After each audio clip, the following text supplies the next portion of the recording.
Welcome to Edge Radio Australia and welcome to the Greater Wealth here. Now, this man here to my side, Derek Whitaker, you present this show, mate, and you're the man with the hand, the finger on the pulse, okay, the hand on the shoulder, quite frankly, for support. It sounds like a Diana Ross song here, reach out and trust somebody's hand. Okay, well, hang on. Where's this going? 5 years ago, we weren't allowed to touch anybody, so, you got to look at the small mercies. Mate, great to have you here. We're obviously here to talk about the great collision, if you like, between politics and finance.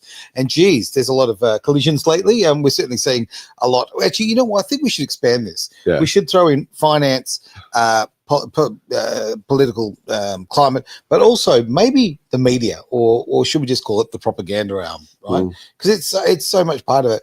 I've over the last few days, and I'm going to throw you a little curly one here, but the last few days I've watched a little bit about what's been going on with the media and Trump, and we see it all the time. Yeah. But they just did a bit of a study, and coming up to the last election, okay, so 73% of media that was actually given to Kamala Harris was positive, and 85% of the media given to Trump was negative. Yeah. And you just think to yourself, like, how much does this control? Because this controls your politics, obviously, but it controls your everyday life. I mean, your finances, the money in your super, the cost of a carton of milk. It goes further than that, Aaron, because I was trialing, obviously with some of these shows I put out as a podcast, and I was trialing a AI software that helps with the titling of the videos. Right. And I was trying to put one about how Trump's terrorists are actually good news, and it kept coming up with negative titles for Trump's terrorists. And I thought, this is interesting. It's like you are programmed to put this negative. Now, I thought to myself, there's two aspects to this. One is, okay, have we brainwashed, the mainstream media has brainwashed the masses to think that anything that Trump puts out is negative, or it's just by default doing that? Or is it a case of we need to put it out there and kind of go, well, you know what Trump hasn't done so bad, to make it more palatable for those who think he's really bad. It's just fascinating how it's all programmed. It's unbelievable. Well, look, AI is only as good as what's fed into it, as we know. But right now, the people who are controlling this seem to be on one very particular side of politics. That's what they're pushing, and it just drives me batty. And why I bring it up now is we talk about the collision here between the financial world and the political world.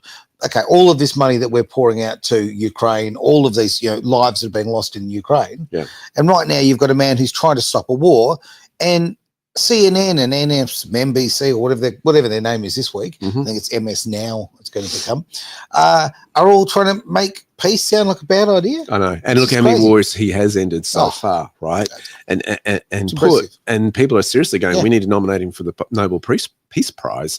And it just doubles down that the mainstream media on this, in terms of, no, it's bad, it's bad, it's bad. It's like, question the narrative, question it, please. It takes it to a different level when Hillary is out there saying that, if he solves this problem right now, that she'll actually nominate him for the Nobel Peace Prize. And when someone of that, who is, let's be honest, I mean, one of the most genuinely evil human beings on earth, is saying it, it just flies in the face of what the media are talking about. Well, it was the Democrats that approved all the funding for the war, supporting Ukraine. And again, you'll recall what I said at the time: who made Ukraine good guys and Russia bad guys? And I'm not saying that it's the opposite, the Russia are good guys and the Ukraine bad guys, but I mean, why did we take sides here? What?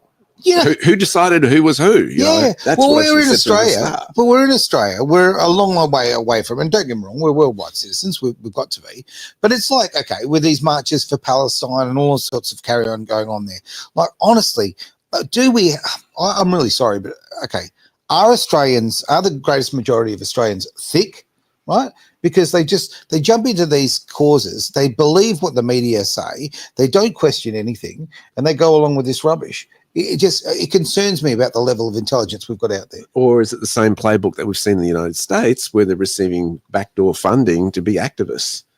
Could that be going on in Australia? It is absolutely happening in Australia. Yeah. It is absolutely happening in Australia. The more organised it is, the more it suggests that, that's right. Somebody's funding that. When you see the same tent colours in every different states of the United States, somebody's been funding that and buying en masse. There's something going on there. I remember, a few years ago, some rallies that I was involved with, right, where, you had sort of massive crowds of people with all their homemade signs, which is fantastic. They're holding them up.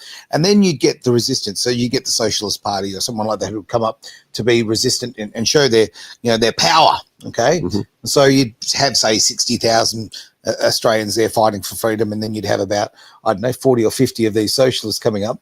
And all their signs were matching. Like they've come off the same printer. Right. And you just think to yourself, like, how are you counterculture when you very clearly you've been installed there? You're paid to be there. It's just not real. Everybody, let's say it all together.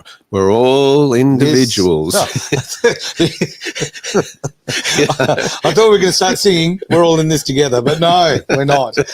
All right, mate. Well, I've just monopolised. No, that's good. It's good. It's. Glad you got that off your chest. Oh, yeah. Had to do something. What are your thoughts for today? Anyway, well, it's really interesting what the reaction was last Friday in relation to Jerome Powell, the head of the Federal Reserve, dropping the interest rates. Trump has been pushing for so long. And to put it into perspective, you can understand why, because it has been costing the United States just $830 billion, here or take, in interest on the national debt in the fiscal year 2022, right? That was, and it was projected it was going to be 1.013 trillion for 2025 in the fiscal year that we're currently in. That is 14% of total federal spending for the financial year in 2025. It's just, you're living on Visa card, right? Yeah. Okay, you're just paying the minimum payment. That's what you're doing. You're just paying the interest payment. So you're never ever going to pay that principal. You're never ever going to knock off the debt. Greater than the defense spending that happens annually. And that's what Trump has been pushing for is, please, Jerome, you've got to reduce the interest rate. You've got to reduce the interest rate. So who's Jerome working for? Oh, that's a loaded question right there. You want to go down that rabbit, Warren, do you? Actually, I really wouldn't mind because, we're all told there's all these countries that we all have this debt. Mm-hmm. Who do we owe? Well, it's the banking cartel, really. Yes, right? Exactly. I'm sorry, mate. Let's go. All right, let's go down that rabbit, Warren. So, okay. I mean,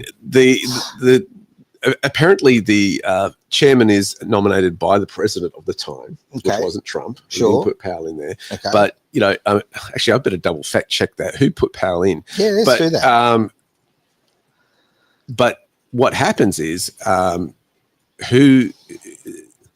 oh, there you go. President Donald Trump nominated Jerome Powell to serve a 4-year term. Is that right? In November 2017. I just thought I better check that. Well, I'm glad you did. So, you know what, and I don't care how people will take this. If he put him in that position, to be frank, I think he's got the right to have a little bit of power over him. Okay? That's how the world works. Yeah. Yeah. I mean, if you're not performing, your boss fires you, right? That's right. So you can see the pressure on them. And this is the dichotomy of the situation, because of course the Federal Reserve is an independent body. Mm-hmm. So how much say does the president have in how it's run when it's supposed to be run independently? True. And so this is the tension, and he just can't walk in and go, "You're fired," and do the old apprentice routine. It'd be funny if you could, though. This is the thing. There's more pressure now on the Federal Reserve right now as scrutiny has come out. Have you heard about what's been happening to Lisa Cook, the one who holds a seat on the board? No. Okay, so she has had allegations of mortgage fraud against her, where basically it's been alleged. So it's not just Letitia James who's got a bit of mortgage deals going on. Yeah. Okay. It's been alleged. It's been alleged that she's been falsifying documents to obtain better loan terms. Okay. So it kind of comes down to the situation where they do this. They buy a house. Is this your primary place of residence? Yep. Yes. Okay. You get better lending if it is your primary place of residence. Sure. And if it's not, then a couple months later, buys another house. Is this your primary place of residence? Mm-hmm. Yes, it is. Okay. So who's doing this one? Well, it's been alleged that Lisa Cook has done this as far as mortgage fraud is concerned. I think we're all being harsh. She's clearly a gypsy. She likes to keep moving. It's fine. Just keeps moving with a cheaper interest rate, obviously. So this is come under a lot of scrutiny, and there are calls for her to step down. This is all the while, there's been the pressure on Jerome Powell. But I think if you put it in the broader spectrum of things, this is really interesting, the pressure that the Federal Reserve is under. And I bring it back to the Genius Act. Okay. The Genius Act was, for those who don't know, a legislation that went through Congress, was passed by the president, to put stable coins into the realm of basically finance, where it is legitimate, that Sure. digital dollars are legitimate, that they are legally recognized, Yep. as a fair means of exchange or currency. The second thing that it did was it means it had to be backed by something. You just couldn't put this programming out there and not do anything with it. So that is significant from the point of view that in 1971, President Nixon depegged the dollar, the US dollar, from the gold standard.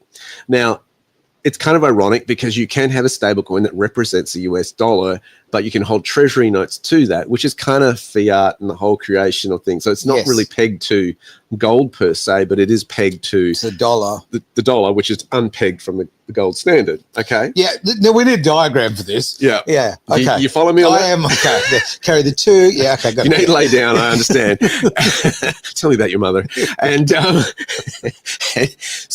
but it says that if you bring out a stablecoin, it has to be backed by something. So if you bring out a gold backed stablecoin, it has to have the gold reserves. Sure. And so that is happening. There are massive gold reserves going on. But the third thing that it did, and this is the most significant, and people don't realize this about the Genius Act, is that it allowed a tech crypto company to now have issuance of currency, which has always been reserved for a central bank.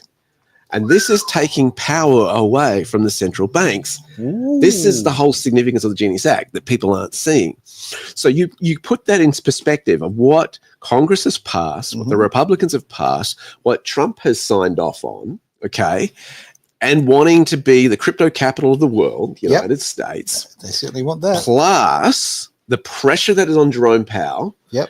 Not only about stepping down and lowering interest rates, but Trump put him on the front scene when he did that field trip that out to the Federal Reserve where they're wearing the hats, hard hats.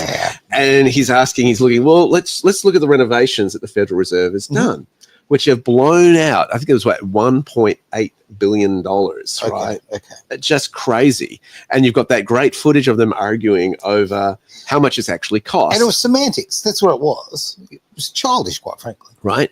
So, and Trump being a builder sees right through and sees all the mistakes that have happened, what could have been done cheaper and all this sort of stuff. So why is this significant? He is putting the Federal Reserve front and center on the world stage. He's saying this is where your tax dollars have gone.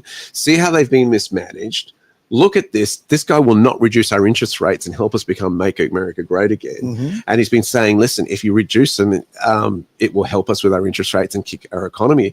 And Powell, according to Trump, has been saying, look, what if inflation goes up? And Trump's like, well, then you just increase the interest rates again. But until that time, drop it. Yep. And so I think where it really hurts the mum and dad, and this is the crunch, is that a lot of people who would, on a lower interest rate, qualify for owning a home can't or don't because the interest rates are so high. Simple as that. Okay, it's freezing a lot of people out of the market. Right. Okay. So this is the thing, and the pattern here, the thing that we're seeing here is the middle class being removed. I think the socialist agenda is to remove the middle class. Why? Because the middle class are too powerful. Agreed. Right. And this is, you see this pattern going on, not just in the United States. I see it also in the UK, in England. I've been seeing this in Australia, particularly.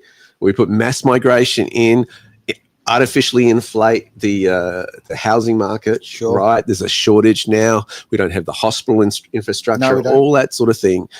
People are in emergency waiting lines forever. You might as well put take your sleeping bag because you're going to be there a while. Waiting 3 years for an operation here, right here. 3 years. Yeah. Unbelievable. So it's broken. And I think this is the big attack. And then when you see like a Labor government is introducing more and more taxes, again, it's another attack on unrealized capital gains and stuff like this.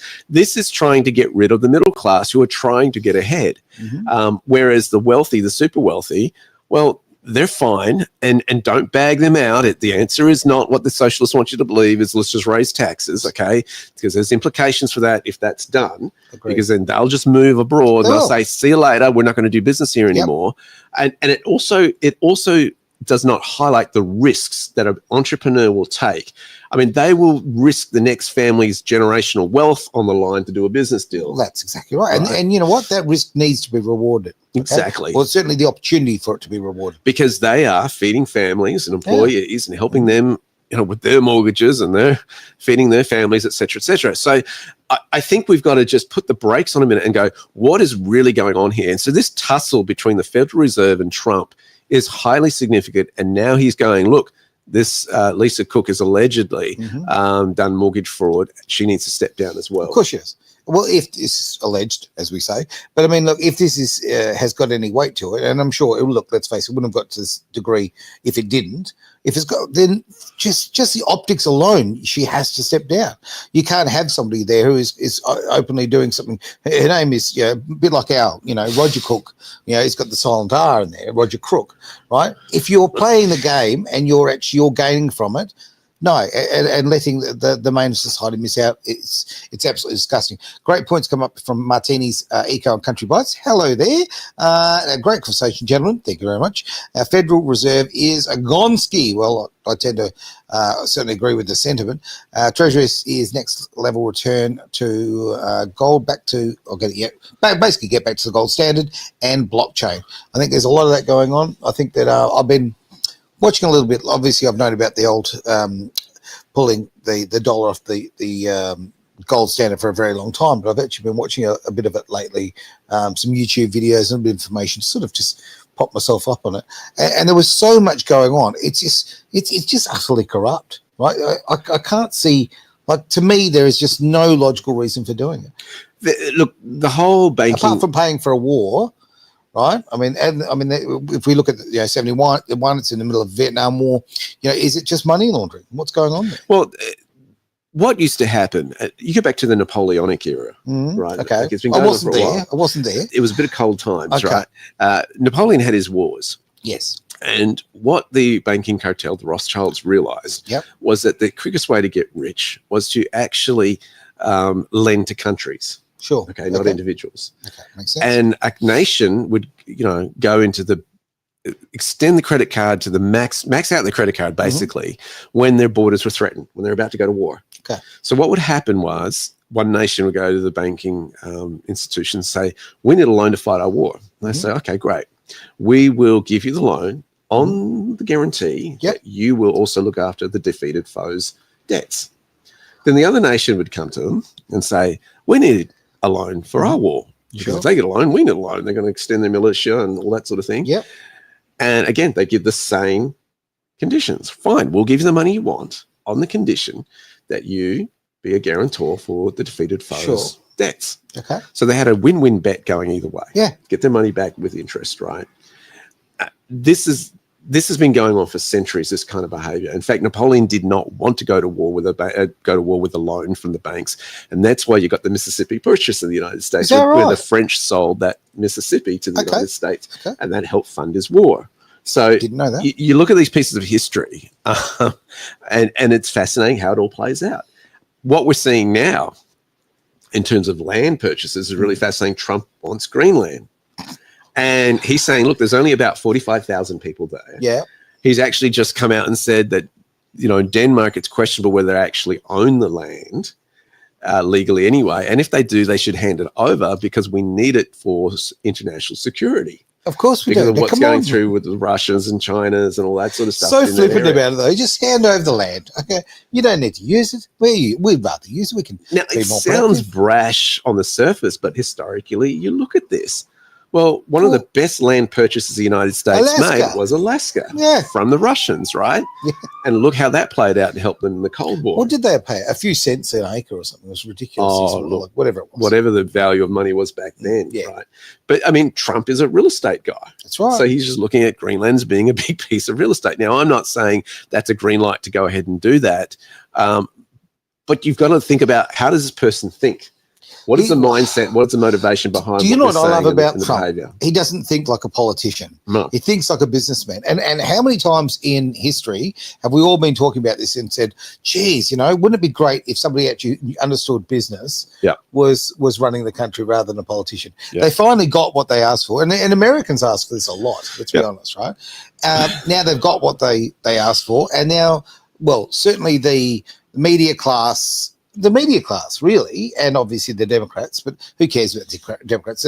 They're irrelevant. I mean, they're much like Liberal is in Australia, right? Completely irrelevant now, right? it just help me on this one because he's disrupting a system. Yeah. Okay. So he's disrupting a whole banking system by doing this. Yeah. Now, anyone who disrupts someone's cash flow will have opposition. They will rise up and say, hang on, what are you doing? I've seen this play out. I know a lawyer who won a legal case in Queensland against speeding fines. Right. Okay. Then tried the same thing in Western Australia. They were ready for him in Western Australia. Gotcha. They were out and he was surprised. I said, why are you so surprised?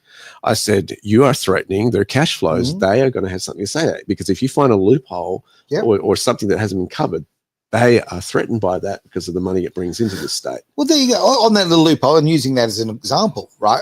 A lot of people have paid fines. When you get the fine in the mail and it's got zooms in on your face and shows your face, right, to identify you're the driver. Mm-hmm. That's utterly illegal. You're not allowed to film into a private place, right? So you can film the car publicly, the license plate, all of that is completely legal. But literally, it is against the law for them to enter your private place, for them to film and identify you. So if you got the fine, now this is the letter of the law. I'm not saying this is how the law actually works because the law is, corrupt. But if the law worked how it was written, if they can say, okay, that car has got a fine. Now, you can't fine a car, can you? You have to fine an individual. So unless you signed and said, yes, I agree that I'm the driver. If you said, no, I'm not the driver and took it to court, you could literally say, I'm sorry, you can't use that photograph as evidence because you have actually entered a private place and you do not have, under the surveillance and communication law, you don't have the right to film there. Okay. So there you go. But you'll also get it, I won't use the word like I'm not Travis. You might get an unpleasant magistrate. You will get an unpleasant magistrate who will just override it and not actually follow the law. So that's how that works. But there you go. Yeah. Use this information. So I mean, this is what he's done, and this is why it's so highly significant. Is he's disrupting things? He's breaking it up, but it goes further than that in terms of international relationships. Right? For years, NATO, the European countries, have relied on the United States coming in, backing them for any war or outbreak that happens. What Vance did earlier this year was hugely significant. Like going to Germany and speaking to the nations and saying, you guys have become what you fought against 50 years ago. Mm-hmm. So true. And to say that in Germany, of all places, right? Yep. Was massive. And they didn't take it well. No. Suddenly they realized the country that we've been relying on to back us is questioning and saying we need to rise up and fight our own wars. Because America, the last thing it needs is to be dragged into a European war, which I believe was the trap. That is what they wanted. They wanted World War III with this whole conflict. I really agree with you on that. And thank God it has unwound and people have seen through it. But that was the trap. And they wanted to weaken Russia through that, right? Mm-hmm. Through whether it's a real threat or a fear-mongering threat of its influence in Europe. Yep. I don't think it is in Putin's mindset to take over Europe. I don't think they can afford to do it. I don't think they have the resources to do it. Both those things you just said is absolutely true. They don't have the resources and they don't have the desire. Like if you listen to Putin and that conversation he had with Tucker Carlson, who was going through the history of Russia and their territories, I mean, he has incredible links to those sort of areas, and that's what he was concerned about. And the fact that, let's be absolutely honest, Ukraine has got a lot of Russian people in there, right? It was actually more about reestablishing what that was actually taken from them with the end of the Cold War, not literally any moving through Europe any further. There's nothing to be gained. Or deals that were broken, promises that have been broken by Ukraine, saying we will not get cozier to NATO, we'll stay out. And since the last few years, all we've heard is Zelensky saying, I want to be in NATO. I want US backing. I want US security. I think Trump sees through all of this and does not want to fund this and get involved in a European war. Because let's frankly, like we started with, they can't afford it. They can't afford to go to war right now. They don't want to do that. And why should American boys and girls shed their blood for a war that doesn't directly affect the United States of America? And it doesn't. It doesn't. No, that's right. Yeah. Again, why we've got all these people in Australia who are all over the Sydney Harbour Bridge and all over the place, and over all through Brisbane. There was apparently 40,000 over the weekend. I've heard all different figures, so don't quote me on that. There might have been a bigger crowd than that. for conflicts that are happening on the other end of the earth that have got nothing to do with us. Yeah, I mean, the whole thing that Australia's come out and said we will stand by Ukraine makes absolutely no political sense. It does not make sense because, one, we're not in Europe. Two, our contribution to that effort anyway is so minuscule compared to the rest of the world. Why would you, come out and say that and put your biggest ally offside? And really simple reason. Like it is a very simple reason. Albanese is an absolute moron. I've always, for many years, I've said Julia Gillard was the worst Prime Minister Australia has ever had, right? Anthony Albanese ran in there, hold my beer. Like, honestly, that man has taken the disgusting work that Gillard did and has just taken he is the greatest traitor. And in fact, I saw a survey today, and that literally, they're doing the breakups, the breakdown rather of how you feel about Albanese, and was it, is he, the weakest prime minister? Is he a traitor? Is he good for the country? Whatever. Okay. Now, 79% said he's a traitor. 79%. Wow. That's how we feel about it. Who conducted that survey? I'm sorry, I saw it about 15 minutes before you arrived. So I honestly can't remember. But it's fresh. It's today. So funny enough, it's one of the mainstream medias. So is that right? Yeah. Wow. Yeah. There you go. So, and I think in that situation, I think is Albanese making these decisions. We know that the Labor Party operates as a bit of a pack, and I've heard a ex-Liberal politician say that they move like that in terms of their decisions, how they campaign, and all that. Whereas the Liberal Party are more independent because, let's face it, they're all used to the business community where you run your business, I run a business, so you run it, but we'll reach out a reaching hand if you need a help or a hand. But it's less coordinated in the way they approach things. Yeah, exactly right. And fundamentally, also, on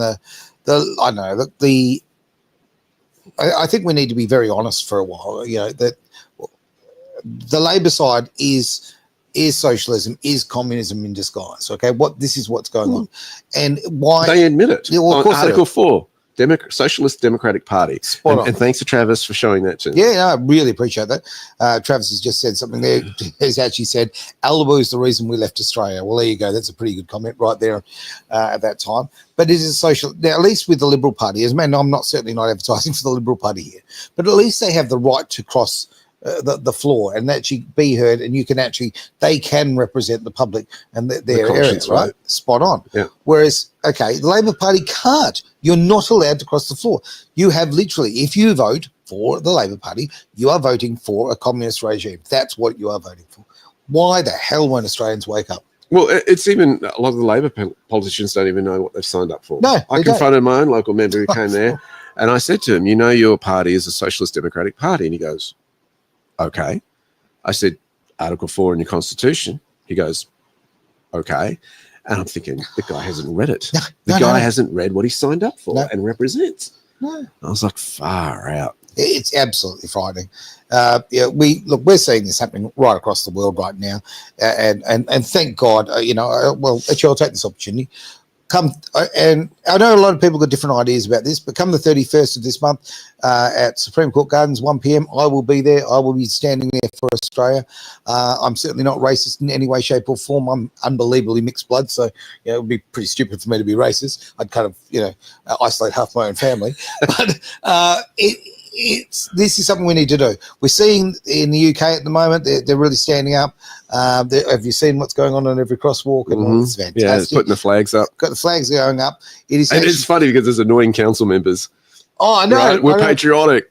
Put a flag up. That's right. And then they have to go and paint them out, which is hilarious. So and this is also, this is actually, we talk about people using their initiative. There's a lot of potholes, in the UK. So people are actually putting the flags inside the potholes because it's the only way they're getting fixed. It's fantastic, right? Paint the pothole. Yeah. Unbelievable. Yeah. But what I'm getting at is we're seeing this happening. We saw it in the Netherlands with the farmers who stood up a little while ago in history, and they've been absolutely fantastic. We're seeing the UK said, I've absolutely had enough. Australia is standing up and saying, I've had enough. I saw the Italian Prime Minister this morning. She was speaking about the fact that, yes, of all of these same issues that the world is fighting at the moment, and she was so pro-Trump, and it was very, very positive to say.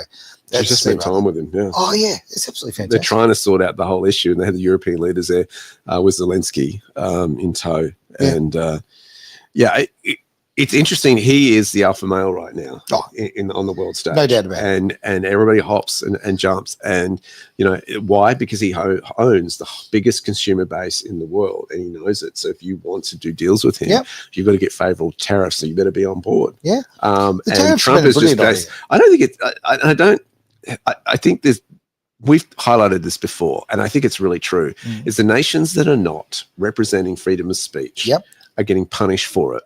Right.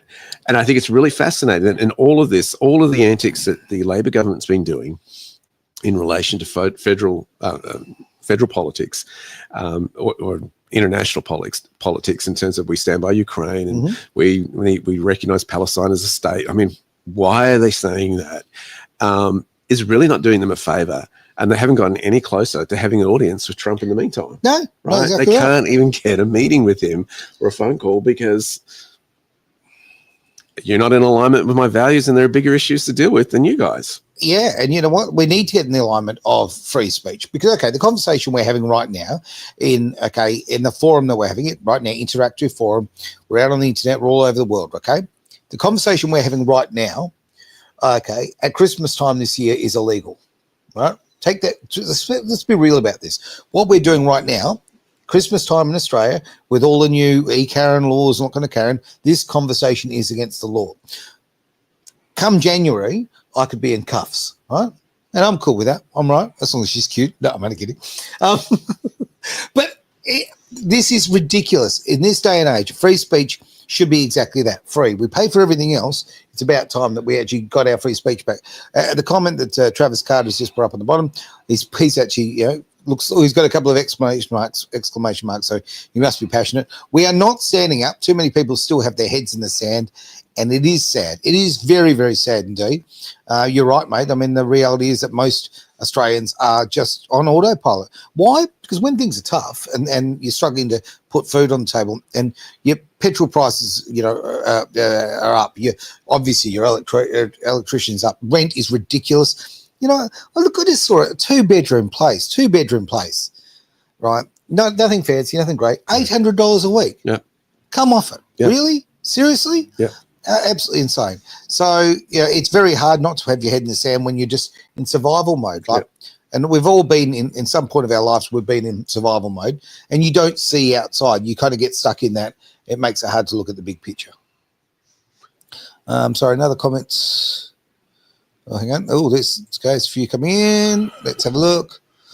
Okay, let's see if that was the next comment. Sorry, I'll just bring it up on the big screen so we can actually see it. I heard that Alba has done 7 trips to China and 4 to see Biden, but 0 visits to Trump in any country. Well, that I would believe that. But why would Trump waste his time? I mean, honestly, I hate hanging out with weak men. Weak men are, the greatest problem in this world. They cause so much drama. So, yeah, why would he? Well, I think Trump's got bigger issues to deal with, right, at the moment. Yeah.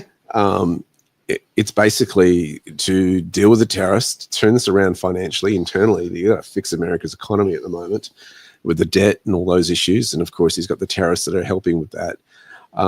He's trying to sort out this international war, before it becomes an international war in Europe and other conflicts that are going on. And then also clean house back home in the United States as well. Yeah, no, he's busy. I don't think he sleeps. He's got a few things going on. So, the AUKUS deal, all that sort of stuff, that's just one deal in how many they're dealing with right now. Exactly. So, no, I get why you wouldn't deal with Albo. Martine's message here, standing up for what you believe in, take a conscious decision to adult. What a great point. Yeah. You know what? We can't be children forever, and so many people are that way, and they want to be they want to be parented, for want of another word. They want somebody to make their decisions for them, and that is no way to live as an adult and contribute to the country and to the world, right?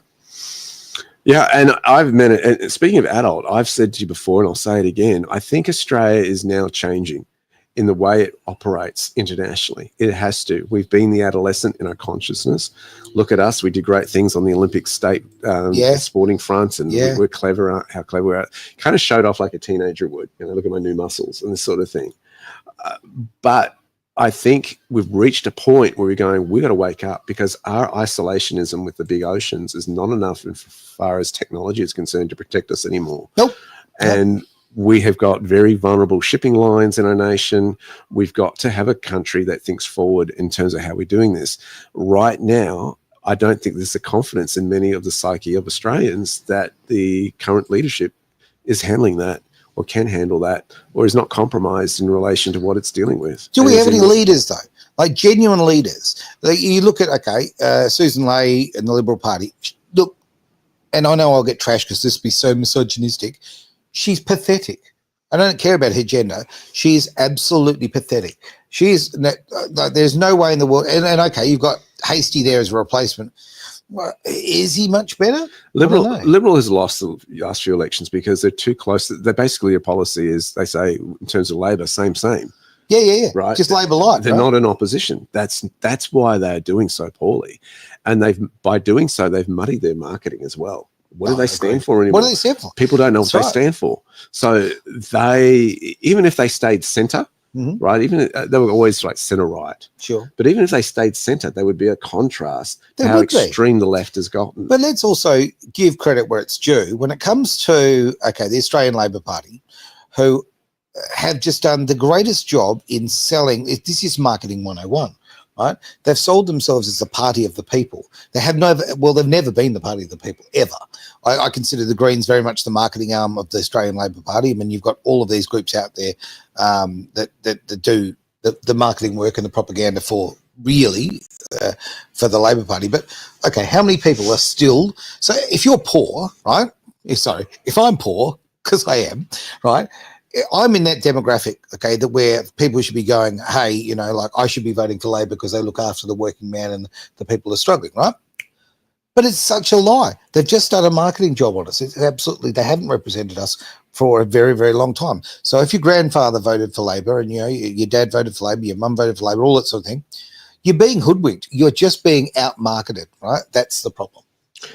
In some ways, they're still the same too. I remember the Bob Hawke era where he wanted to get the Australia card through legislation, and now we have a Labor government that's really pushing this whole digital ID upon the masses. So true. And, the way Hawke got through it is that basically he bypassed it and said, okay, anyone who sets up a bank account will now have to register it with their tax file number, will be penalised and pay higher taxes. And no, you don't have to. We won't force it upon you. But, nobody wants to miss out on being penalised for having money in a banking institution. Right. Oh, yeah, no, it won't. It's not illegal. We won't force you. We'll just make you pay a lot higher rate of tax. Right. Yeah. And so I think that this is that any different in terms of the socialist democratic arm moving on the people? That's right. That's what you've got to ask. But and also you've got to ask, you need to accept that this is all happening on a worldwide scale, This is not just happening in Australia. We're seeing it all over the world. The march of communism, and they've been doing it for a very long time. We can call it socialism, we can call it whatever we like, but socialism is literally just the Diet Coke of communism. It's just the I don't know, it's the gateway drug, if you like.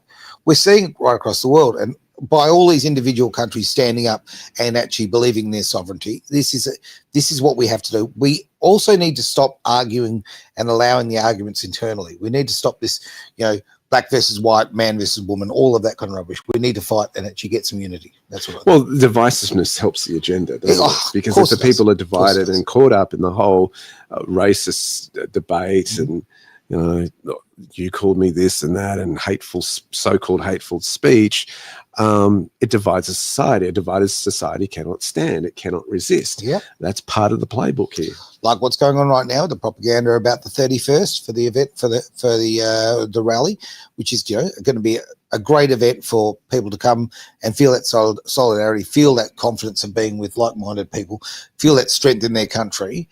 Now, what are they doing? The mainstream media specifically is trying to create this division. Like, if you go, you're a racist. All these bad. What's the protest about? Okay, basically, it's on the 31st. It's going to be a rally at Supreme Court Gardens, and all around the major cities around Australia, right? Now, it's being pushed very much an anti-immigration kind of rally.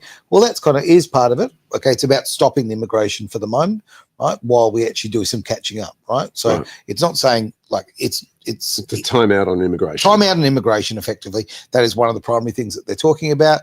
But we are losing our sovereignty. We're losing what it is to be Australians. We're living in a cost of living crisis, and that term gets thrown around, but it's very, very real. As I say, look, a 2-bedroom place for $800 a week is ludicrous in this state. The problem is we're diluting our values, and I think, and that's not being racist. That's just when you mix iron and clay together, you get a weaker product. You do. And that is what is going on. Now, why I mentioned that image up is very, very interesting. If you actually go to ancient times, biblical prophecy, Daniel has a vision of many empires across time. Right. One is gold, the head is gold, the chest, and that is silver. Yep. And on it goes through the kingdoms, the Babylonian Empire, the Persians and Medes, the Roman Empire. Okay. And the last one is the one where the feet are of iron and clay. Somebody suggested to me this last week, and I thought it was brilliant, is when you mix values together in forced immigration, you are forming a weaker society. You're mixing iron and clay together, and it cannot bond as well, making it more brittle for breaking. That's a beautiful way of putting it. Biblical, in fact. I mean, I look at it this way in many ways. I think, look, Australia is a far more interesting place because we are a mixed bag. You know, as I say, look, we've got different cuisines from all around the world. We've got different cultures, all of that, which is has enriched the country. But it enriches the country if you join, and I'll get trash for this, but the Christian-based foundations that we have, okay, and you're enhancing society, you're not taking it over. And then currently we're in a situation where a lot of different cultures are coming over and they are taking over. Now that is the negative thing. So come and enhance it. As I say, I wouldn't exist without immigration. My old man, well, there you go. My old man is literally emigrated to Australia because of political persecution, because of color of skin, all of that. That's why I exist, right? So, obviously I'm going to be positive about immigration, but it's like anything. It's okay. It is moderation. You can't go to, we're always told to eat well, eat in moderation, look after yourself. Okay. Now, at the moment, right now, basically we're just importing nothing but fast food. All right. Well, 1.5 million in 2 years of immigrants in a population. What are we? 22 million? I think it's more than that. Not sure. What's concerning is if you change 10% of the population, you change the culture. Yes, you do. Right? Any dynamic. Of course you do. Of course you do. You look at that in the schoolroom, in a classroom. If a teacher has 10% of the classroom disrupting, he or she has lost the entire class. Completely. It's the same thing, dynamic happening in a general population. If you have greater than 10% of the population thinking a certain way, it will sway the rest of the population, disrupt it.